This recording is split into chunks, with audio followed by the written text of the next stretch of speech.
Putus atau cerai itu hal yang wajar. Tapi kalau baru aja selesai satu hubungan, lalu langsung nyebur ke yang baru, itu baru namanya nggak punya hati dan nggak punya malu. Serius deh, seolah-olah nggak bisa hidup tanpa nempel ke siapapun. Baru aja keluar dari hubungan lama, udah lengket sama orang lain. Itu bukan move on, itu haus perhatian. Kalau kamu ditinggal sama orang model begini, jangan sedih, harusnya kamu senang, bahkan ngerayain. Karena sebenarnya kamu bukan sedang sial, tapi sedang diselamatkan. Tuhan lagi bantu kamu keluar dari bencana besar. Pikir deh, orang yang bisa selingkuh di tengah hubungan, yang bisa cari cadangan sebelum berpisah, itu jelas bukan orang baik. Dia nggak punya empati, nggak punya moral, dan nggak tahu arti kesetiaan. Kalau kamu terus bareng dia, justru itu yang bakal jadi kesalahan paling besar dalam hidup kamu. Karena orang seperti itu cuma akan makin parah. Dia bakal manfaatin kamu, uang kamu, tenaga kamu, bahkan bisa nyeret nama baik kamu. Aku tahu kamu sekarang pasti sedih, ngerasa rugi, semua waktu, tenaga, dan cinta yang kamu kasih rasanya sia-sia.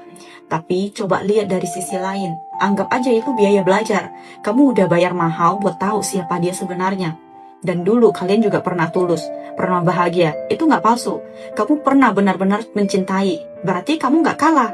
Justru kamu menang karena bisa lepas lebih cepat. Jangan percaya kalau dia bilang kita nggak cocok atau kamu nggak ngerti aku. Itu cuma alasan biar kelihatan baik. Aslinya dia udah nemu orang lain dan pengen bebas dari tanggung jawab. Masalahnya bukan di kamu, tapi di dia. Karena dia nggak tahu caranya menghargai orang. Orang yang tega nyakitin pasangannya kayak gitu, hatinya pasti kosong. Hidupnya nanti cuma diisi perbandingan, perhitungan, dan rasa curiga. Jadi, biarin aja. Kalau sekarang dia bahagia sama orang barunya, itu cuma sementara. Hubungan yang berdiri di atas pengkhianatan pasti tumbang. Kamu cuma perlu satu hal, perbaiki diri, berdiri lagi, dan mulai hidup baru.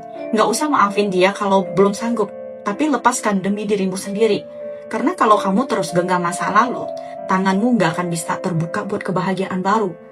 Nanti, waktu kamu ketemu seseorang yang benar-benar tulus, kamu bakal sadar satu hal. Ternyata kehilangan dia bukan musibah, tapi anugerah. Karena dari situ kamu belajar nilai diri. Dan saat itu tiba, kamu akan hidup lebih tenang, lebih kuat, dan jauh lebih bahagia. Sementara dia baru akan sadar kalau kehilanganmu adalah penyesalan terbesar dalam hidupnya.